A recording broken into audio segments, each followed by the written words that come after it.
Polemik yang menyeret Fitri Salhuteru dan Inara Rusli kembali memanas setelah Fitri meluapkan kemarahan sekaligus menyampaikan pesan tajam kepada Inara. Ia mengaku sempat menegur keras Inara atas tindakan masa lalu yang menyeret namanya ke dalam konflik dengan pihak lain.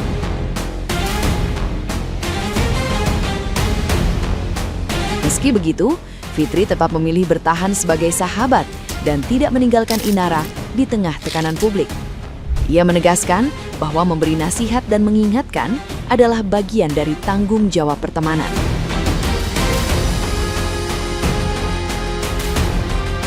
Di sisi lain, Fitri juga menunjukkan empati kepada pihak lain yang terlibat dalam konflik tersebut karena sama-sama berada dalam situasi sulit. Ia menilai persoalan ini sudah memberikan konsekuensi besar bagi Inara, termasuk hilangnya kepercayaan publik dan berkurangnya peluang kerja.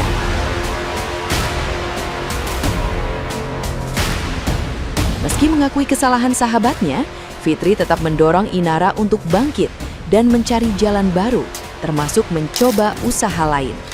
Pernyataan ini memicu perhatian luas karena memperlihatkan posisi tegas namun tetap setia dalam menghadapi konflik yang terus bergulir.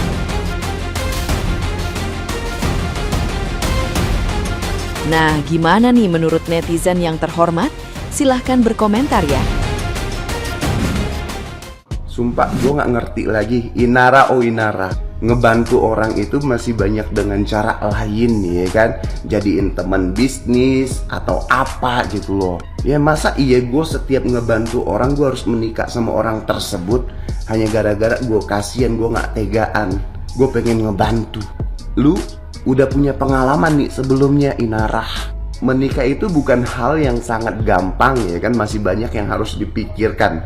Biasa orang menikah itu karena udah siap, saling cinta, saling sayang. Udah gitu Anda nikahnya cuma nikah siri doang. Inara, oh Inara, gue gak tahu pikirannya kemana. Iya, ngomong ini. Kenapa harus selalu menyalahkan perempuan? Perempuan kan pasif. Yang aktif kan laki-laki masuk ke kehidupan orang. Kalau pasti dia sudah tahu garangan mau masuk rumah ya udah cek lebu tau. Hah? Malah buat naik lantai 3. Ayo. Dibilangnya laki-lakinya pengusaha tajir. Padahal dia tuh datang ke tempat aku tuh pada saatnya bermasalah. Aku tuh bersamanya gak tega. Gak tega. Kadung pengen nih sekolah aja. Cinta oros gue. Cinta bojone uang. Hehe, haha. Iko. Apa semua orang milik Allah? Jujur. Wes mbawain karpmu. Ya udahlah Inara, gue yang salah. Capek banget tinggal bilang iya gue minta maaf, gue salah, udah terlanjur cinta. Dia simple. Ini bukan tentang siapa yang aktif atau yang pasif, tapi soal tahu batas. Yang tahu batas nggak akan pernah bisa untuk jadi penyebab retaknya rumah tangga orang. Lucu ya, narasinya dibulak-balik. Dibilang perempuan pasif, tapi kok bisa masuk ke rumah tangga orang? Pasif tapi hadir, pasif tapi merusak. Jangan berlindung di kata pasif. Kalau faktanya ikut ambil peran dalam retaknya rumah tangga orang. Kalau memang merasa nggak salah, kenapa harus ada yang tersakiti? Logika mana yang dipakai? Karena pada akhirnya yang kelihatan itu bukan yang aktif duluan, tapi siapa yang tetap memilih masuk meski tahu itu salah. Inara Rusli akui nikah siri, tapi bantah hubungan intim dengan Insanul Fahmi. Menikah tanpa hubungan intim, terus ngapain? Bareng gitu. Nikah cuman mengingatkan, sudah makan belum? Sudah tidur belum? Lagi ngapain sayang? Aku kangen, aku rindu gitu aja. Nggak ada. Jangankan nikah siri, selingkuh aja kalau udah dewasa pasti niatnya untuk icikiwir gitu loh. Ya ampun. Terus media ngapain sih masih memberitakan soal Inara Rusli ini? Ngapain? Apa untungnya? Untungnya buat menaikkan rating ya. Tolong dong media-media kalau mau memberikan berita tentang selebriti, berikan berita yang positif kepada para penonton, para pembaca, para pendengar. Biar apa? Biar ada faedahnya. Kalau memberitakan hubungan rumah tangga, keretakan rumah tangga, perselingkuhannya selebriti seperti Inara Rusli ini apa gitu loh. Dampaknya buruk bagi anak-anak kecil yang baru belajar baca, yang baru belajar media sosial. Ya udah, media memberitakan selebriti yang prestasi gitu aja loh. Jangan hubungan-hubungan gini. Jijik.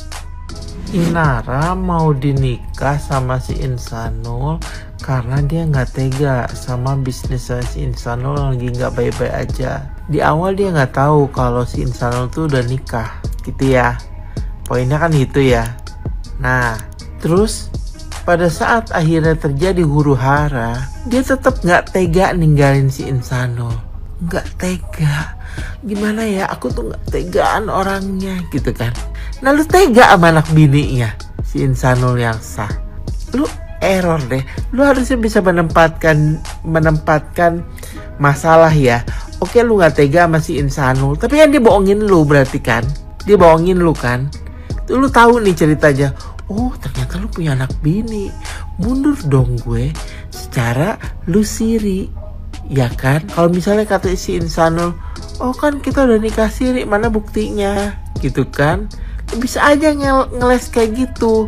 Kalau akhirnya di ujung-ujung akhirnya ketahuan juga lu dari kasir, lu bisa ngomong, oh iya gue ditipu, tadi gue mau bantu tapi ternyata gue ditipu, gue mundur dong karena kan gue gak tega dong sama anak bininya.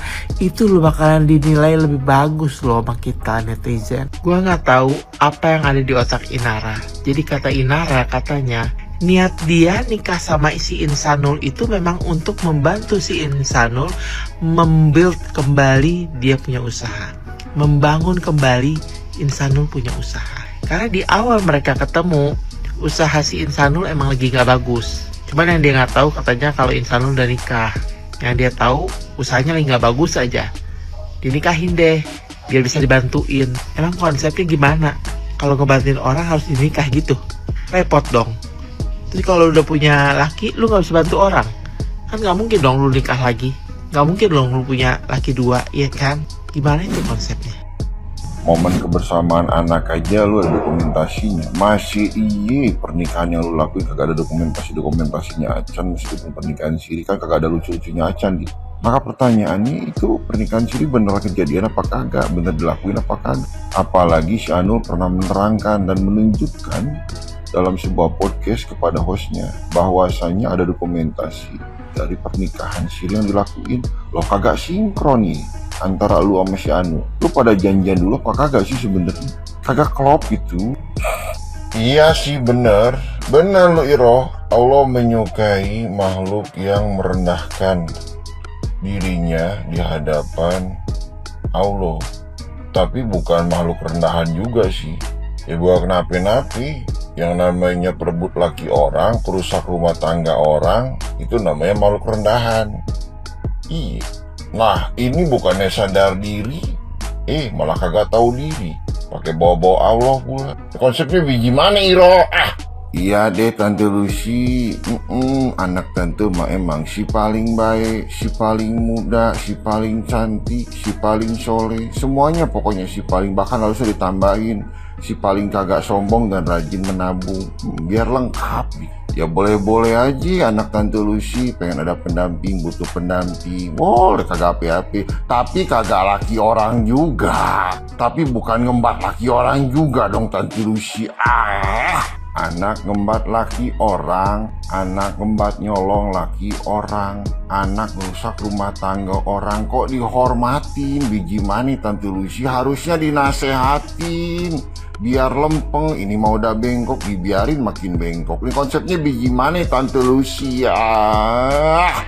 Tante Lucy, kalau agamanya baik, kelakuannya baik, kagak mungkin ngerusak rumah tangganya secara mandiri dan sukarela. Kalau agamanya baik, kelakuannya baik, kagak mungkin mengkhianati bini sahnya. Itu aja kok repot. Bukan napi-napi. Buat tahu kelakuannya baik apa kagak, agamanya baik kagak, jadi lihat aja amanah apa kagak sebagai laki. Kalau mengkhianati bininya, menghancurkan rumah tangganya secara sadar, waras dan sukarela, ya lu nilai sendiri aja.